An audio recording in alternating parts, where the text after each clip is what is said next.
Hi everyone, welcome to all. I hope कि आप लोग अच्छे होंगे। एक लाइन है जो आपने मुझे लगता है सुनी होगी, गागर में सागर भरा जाना। और ये जो बात मैं क्यों कह रही हूँ ये आगे आपको समझ में आ जाएगी। इस वीडियो में आपके जो कुछ प्रश्न मेरे पास हैं उन प्रश्नों का उत्तर के सॉल्यूशन के तौर पर मैं ये वीडियो बना रही हूँ कि पेपर 3, जैसे पेपर 3 का बहुत बड़ा मैं कल भी बताया था कि हुआ बना के रखा है, तो वही चीज़ है कि एक जब आप आंसर राइटिंग करने बैठते हो तो कि क्या लिखें। एक्चुअल में 3 मार्कर को मैं कहती हूँ कि बहुत इम्पॉर्टेंट चीज़ है और आपके सिलेक्शन में बहुत बड़ा रोल ये अदा करते हैं, क्योंकि आपको देखो लिखना बहुत कम होता है, राइट। और उसके साथ ही मार्क्स आप अगर जितने भी आप आंसर अटैम्प्ट मतलब क्वेश्चन को अटैम्प्ट करते हो तो आपको फुल मार्क्स मिलेंगे। और दूसरी चीज़ आती है कि जब आप साइंस एंड टेक्नोलॉजी जैसे पार्ट के बारे में क्वेश्चंस को अटैम्प्ट करते हो, देखिए आप इसमें कुछ भी फेंकालॉजी नहीं कर सकते हैं, ठीक है। तो यहाँ पर आपको टू दी पॉइंट लिखना होता है और टू दी पॉइंट यदि आपने चीज़ों को कवर किया है तो पूरी गारंटी है कि आपको पूरे मार्क्स मिलने की पूरी की पूरी संभावना बन जाती है। ओके, तो हम बात करेंगे कि 3 मार्कर कैसे लिखना है पेपर 3 में, राइट। और जब हम पेपर 3 की बात करते हैं, आपको पता है कि कितने यूनिट्स हैं इसमें पूरे के पूरे 10 यूनिट हैं और इसमें आपका साइंस एंड टेक्नोलॉजी का पूरा पार्ट आ जाता है। ओके, तो आज यहाँ सिर्फ हम 3 मार्कर के बारे में बात करेंगे कि क्या चीज़ें लिखी जानी चाहिए। उसके पहले एक चीज़ आपके दिमाग में होना चाहिए कि ये जो पेपर है ये बहुत ज़्यादा मतलब टू दी पॉइंट लिखने वाला पेपर है, ठीक है। कुछ भी नहीं कर सकते हो आप इसमें।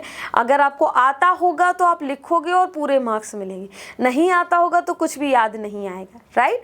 और इसके बाद मैंने जो स्टार्टिंग में आपसे बात की कि गागर में सागर भरना, वही चीज़ है कि अगर आप छोटी मतलब नदी को अगर सागर में डालते हैं, ठीक है, कि गागर अगर सागर से पानी लेके भरना है तो कोई प्रॉब्लम नहीं है, लेकिन सागर को यदि गागर में डालना है तो बहुत बड़ी चीज़ हो जाती है ये, और बहुत बड़ी चुनौती है। और एक्चुअल में ये 3 मार्कर आपके लिए उसी तरीके की चुनौती बन जाता है, क्योंकि जब आप मेंस के लिए कंटेंट पढ़ते हो बहुत सारी चीज़ें आपके दिमाग में होती हैं और आपका जो सिलेक्शन होता है ना दिमाग में कि क्या लिखूँ क्या छोड़ूँ वाला, तो आपको जो चीज़ें हैं जो आपको ध्यान में रखनी ही चाहिए उन चीज़ों पर हम यहाँ पे बात करेंगे। फॉर एग्जाम्पल के लिए मैंने कुछ क्वेश्चंस रखे हैं, जैसे कि मान लीजिए आपसे विषाणु के बारे में पूछा गया। देखिए 3 मार्कर जो आते हैं क्या क्यों कब कैसे वाली वो चीज़ें कई बार क्वेश्चन में नहीं देते हैं कि विषाणु क्या होता है, ऐसा नहीं देंगे।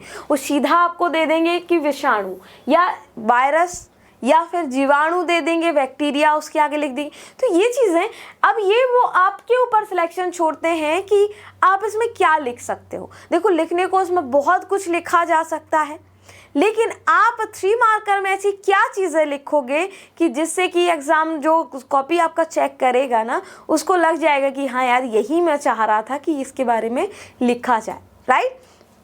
चलो, तो ऐसा तो है नहीं कि वो अपने दिमाग में मानक बना रखे, लेकिन एक जनरली सी चीज़ होती है कि अगर विषाणु पूछा है तो आप क्या उसका इंट्रोडक्शन देंगे। ओके, वही सेम चीज़ आती है कि मान लीजिए कि आपसे न्यूटन का प्रथम नियम पूछ लिया, प्रथम के साथ आप इसमें हो सकता है द्वितीय तृतीय कुछ भी पूछा जा सकता है, या न्यूटन के नियम ऐसा करके पूछ लिया जाए, तो आप पर पूरा का पूरा डिपेंड करता है कि आप इसमें क्या लिखते हो। देखिए इसके लिए तो आप 5 मार्कर के लिए भी तैयारी करके जाओगे और 11th मार्कर के लिए भी करके जाओगे, लेकिन आपको 3 मार्कर में क्या लिखना है ये चीज़ आपको उस समय ऑन स्पॉट, देखिए सोचने का समय बिल्कुल नहीं होता।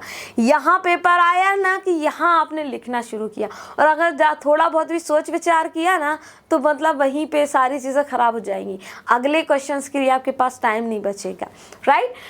साथ ही जैसे कि मान लीजिए राष्ट्रीय स्वास्थ्य मिशन पूछ लिया, तो सीधी सी एक चीज़ है जो मैं आपको एक्चुअल में बताना चाह रही हूँ, ये जो एग्जाम्पल के लिए मैंने क्वेश्चन रखे वो सिर्फ इसलिए कि ये ऐसे टॉपिक हैं कि देखिए हमने हर तरीके के लिए इनको तैयार कर रखा है। हमने इसके लिए 3 मार्कर भी लिखना है, लिखने के लिए आ सकता है, 5 के लिए आ सकता है, 11 के लिए। तो अब आपने एक्चुअल में जो तैयारी आप करोगे ज़्यादातर 11 नंबर वालों के लिए करोगे, तो 3 नंबर में ऐसा क्या लिख सकते, जैसे इसरो पूछ लिया तो इसरो की आप स्थापना बता सकते हैं, ठीक है। उसका आप वर्तमान के जो चेयरमैन हैं उनको बता सकते हैं, और कुछ कार्य या फिर कुछ उपलब्धि हाल फिलहाल की, यदि देखिए ज़्यादातर कुछ चीज़ें हैं जिसे आप रिसेंट की चीज़ें अगर जोड़ देते हो तो बहुत ज़्यादा ये आपको एक इफ़ेक्टिव सा बनाता है। समझ में आता है कि ये जो एस्पिरेंट है ये बहुत ज़्यादा आसपास की चीज़ों से अवेयर है, राइट। सेम चीज़ें आप राष्ट्रीय स्वास्थ्य मिशन के बारे में लिखिए, कब शुरू हुआ, क्या कार्य हैं, उस तरीके की चीज़ें, क्या उससे फ़ायदे हैं, या कुछ भी ऐसा चीज़ आ जाए। देखिए 3 नंबर में लिखना बहुत ज़्यादा हम नहीं लिख सकते, तो हम ज़्यादातर चीज़ें जो लेके चलते हैं कि कम से कम हमें 3 पॉइंट लिखना है, ठीक है।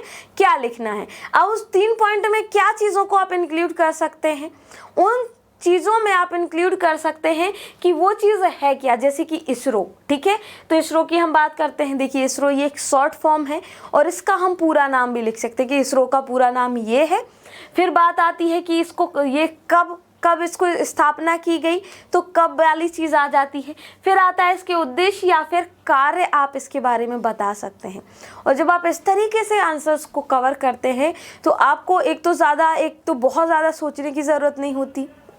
दूसरी चीज़ है कि आपके अगले क्वेश्चन नहीं छूटते हैं और आपको जो मार्क्स हैं ये पूरे के पूरे मिलते हैं। ये नहीं कि इसरो एक ऐसा है वैसा, वो फलाना ढिमाका का चीज़ें नहीं लिखना, सीधा लिखो कि इसकी स्थापना कब हुई, उसकी स्थापना लिख दो, क्या है इसका पूरा नाम लिख दो कि इसरो का पूरा नाम ये है, इसकी स्थापना हुई थी इस ईयर में हुई थी, और फिर बाद में चीज़ें आ जाती हैं उसके कारण, राइट। तो 3 चीज़ें लिखनी है, हमको कथा नहीं लिखनी है, इसको मैं बार बार कहती हूँ। और वो लोग जो अभी 23 के लिए तैयारी कर रहे हैं और अभी प्री के लिए तैयारी कर रहे हैं, वो लोग भी इस चीज़ का ध्यान रखें कि जब प्रीलिम्स की तैयारी कर रहे होते हो उस समय ये चीज़ सोच के चलो कि प्री में जितने भी आप फैक्ट वगैरह चीज़ें पढ़ते हो उन्हीं को आप 3 मार्कर के लिए, मेंस के लिए प्रिपेयर कर सकते हो, ओके। तो इन चीज़ों का आप ध्यान रखिए जिससे कि आपके 3 मार्कर के क्वेश्चन ना छूटें। टू दी पॉइंट लिखें, सबसे बेहतर होगा। और हर चीज़ की मैं ये नहीं कहूँगी कि बहुत सारे 8-10 फैक्ट निकाल के रख लें। हर किसी चीज़ के आप 3-3 फैक्ट अपने दिमाग में रखें कि 3 मार्कर में आए तो हमें इसके कम से कम 3 पॉइंट लिखने हैं। और उन 3 पॉइंटों में क्या ध्यान रखना है, क्या, कब और उसके उद्देश्य या कार्य अगर आप लिख देते हो तो आपका आंसर पूर्ण हो जाता है, ओके। तो वीडियो कैसा लगा ज़रूर बताएं, और आगे भी हम स्ट्रेटजी आपके लिए लाते रहेंगे। और अगर और कोई सुझाव है आपका तो कमेंट कर सकते हैं। आज के लिए बस इतना ही, मिलते हैं किसी और वीडियो के साथ, कुछ और नए कंटेंट के साथ। तब तक बने रहिए, पढ़ते रहिए और हाँ, रिवीजन करते रहिए। Thank you so much and have a nice time.